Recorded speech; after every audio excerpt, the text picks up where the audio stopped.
Good morning. So we're back out of the forge. I know I look a little rough, but that's okay. Sometimes it's hard to get started. Well, this morning I have a piece of 1/4 inch 1084. This is 2 inches wide. It's a little more than I want a full width to start with, so I'm going to trim it down to 1.5 inches wide. And I'm going to weld a handle on so I don't have to fool with tongs. And the reason I'm doing this is I went down to a local hardware store yesterday and bought a new hammer. Haven't even taken the stickers off of it. It's a 4-pound hammer. I ground this face round, polished it. I used it a little bit yesterday, but we're going to try it out on working some of this bigger stock. Hopefully, we're going to hand forge a nice big knife. Don't know if we're going to end up with a hunter. Don't know if we're going to end up with a chef's knife, a chopper, whatever we do. Doesn't matter. This is just going to be a little exercise and trying out the new hammer. We'll see how it goes. And this one's definitely going to be for sale when it's finished, or it'll go in the scrap pile. One or the other. Hope you enjoy. Thanks for watching. Okay, so we're going to start out by forging in our point.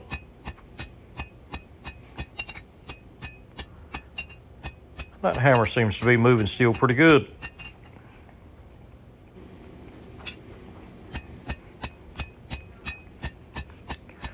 I know there are a lot of smiths out there that make custom forging hammers, and I'm sure they make fabulous product. I've never tried one, but for 16 bucks, I'd say this one is doing just fine.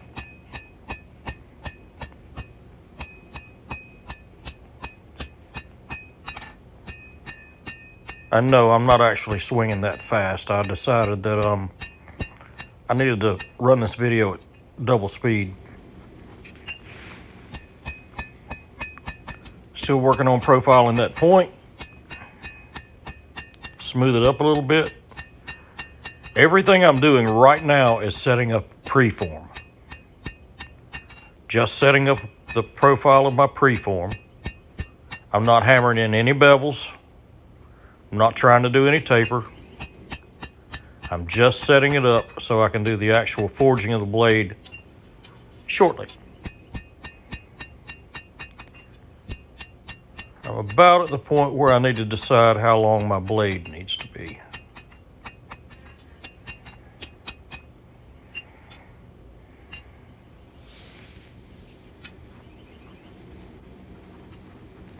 There we go. Just gonna set it in there.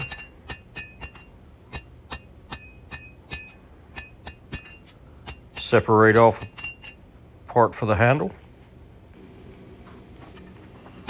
You can see there's a pretty good hump there where the handle comes away from the blade.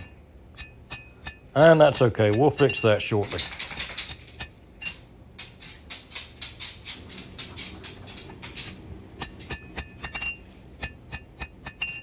Get everything even.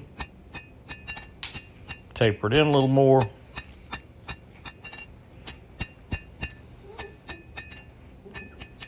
And this is just the preform. There. That'll start bending the handle down the way we want it to, and take out that hump at the back of the blade.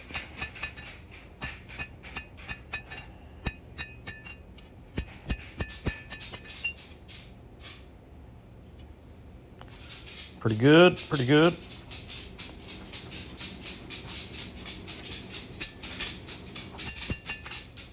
Now you can see I'm just slapping it across the anvil, and that's bending the blade down and making the arc the way I want it.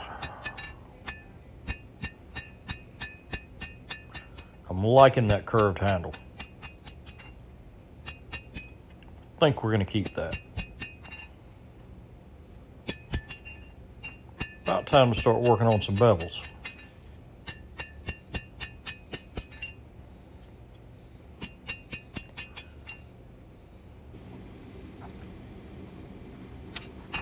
All right.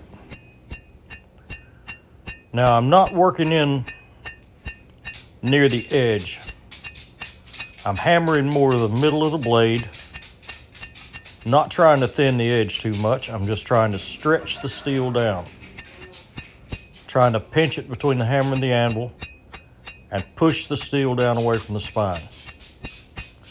Not worried about the edge at this point, not worried about smooth, not really worried about flat too much. I'm still using the round inside of the hammer, just moving steel. We can go back and even things up later.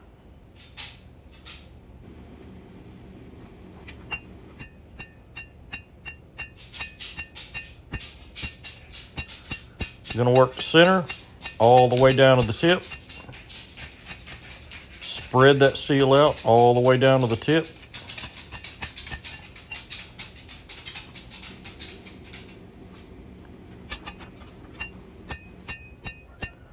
I can already see this blade's going to have a nice curve in it.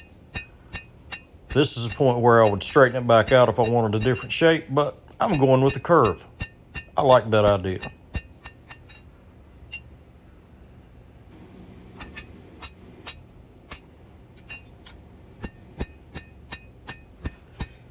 Still just working the center.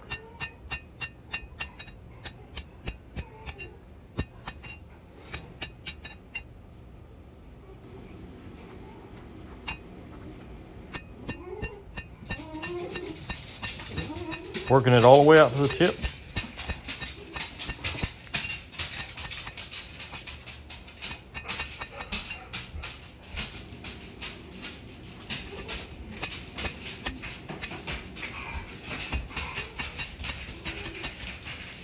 Just evening things up.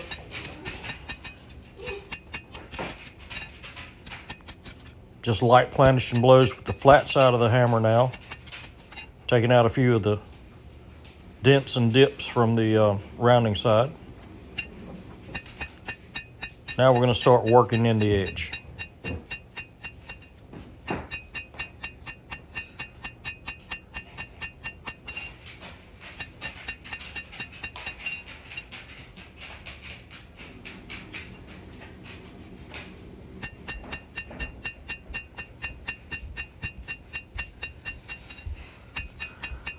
I don't want to thin the edge too much. I like to have a little meat there for the heat treat.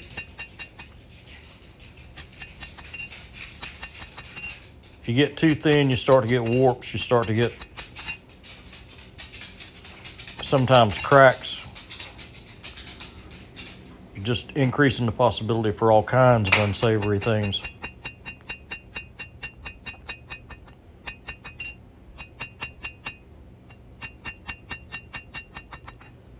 Looking pretty good.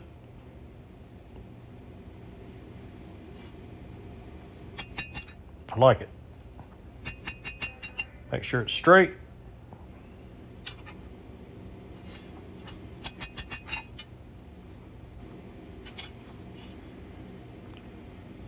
Time to work on that handle, I believe.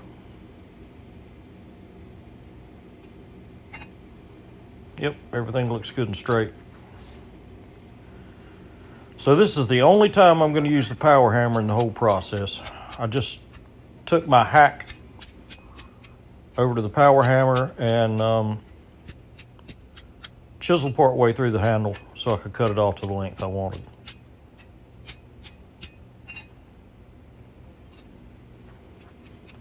Grab a pair of tongs, finish breaking it off.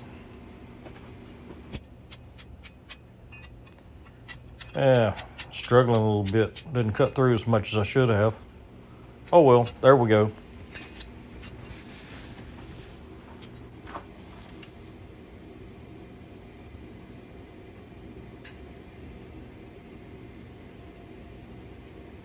Now I'm just marking exactly how long I want my handle.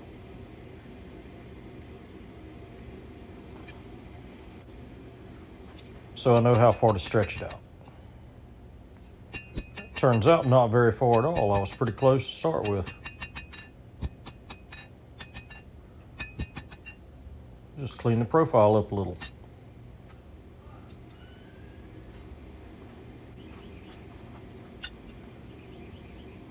All right, this is normalizing. Very important.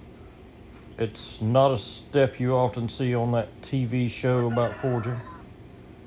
Bring the blade up past magnetic, let it soak for a bit, then set it out and let it cool in still air.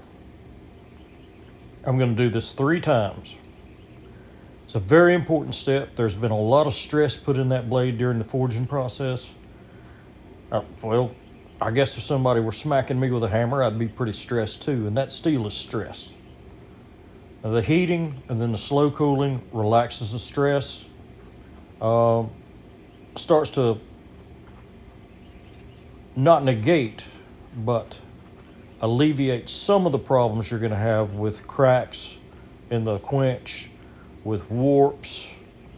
It just makes the blade more durable and easier to work with in the end. So there's our second normalization.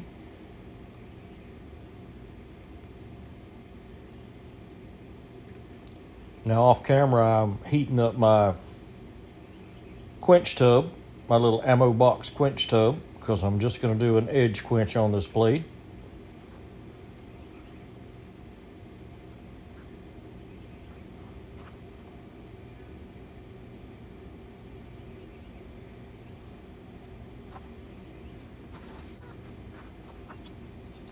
There we go. The camera didn't pick the colors up like it should have. That blade was actually hot all the way back a couple inches past where the handle and blade come together. Now we're just going to wait.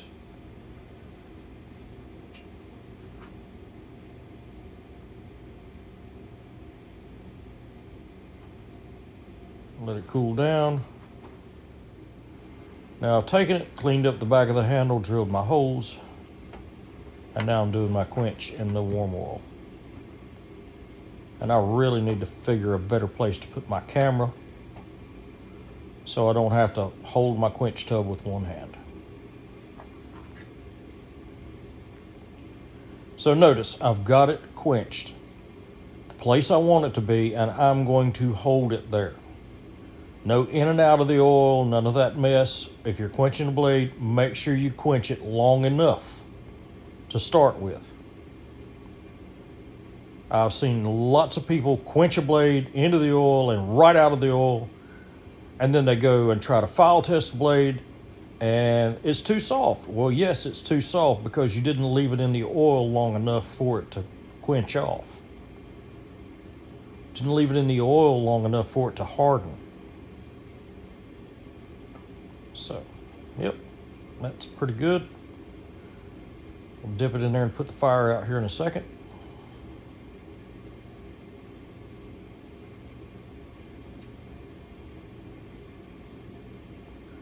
Well, maybe a little more than a second. There we go.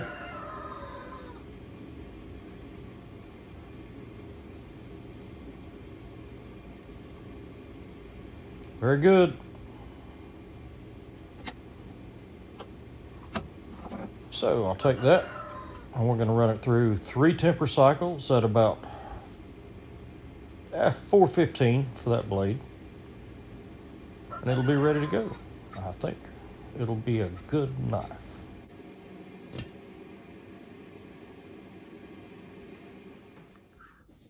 So we're back in the house.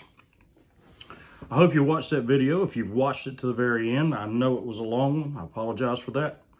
But it wasn't nearly as long as it would have been if I hadn't done a lot of editing and cutting out and fast forwarding. So what we finished up with is right here. It's a nice little sort of a Persian style fighter. I decided to put what I'd call a semi-satin finish, a bright satin finish on the bevels. Left in the hammer marks instead of grinding those out. Left a few of those in. Going to go brute de forge back here on the spine. And we started out with a piece 12 inches long, 1/4 inch thick, 1.5 inches wide. Now we're right at roughly 13.5. About 1.75 inches for width with a cutting edge that's going to be right about 8¼ inches or so. So, not too bad. I hope you enjoyed the video. I hope it helped somebody out, maybe gave you some ideas for something you can do yourself. If you enjoyed it, be sure and hit the subscribe button. Be sure and hit that bell so you can get notified when we put out new content. Leave us a comment, let us know what you'd like to see, and we'll try to get it out there. For everybody out there, thanks a lot for watching. God bless and good night.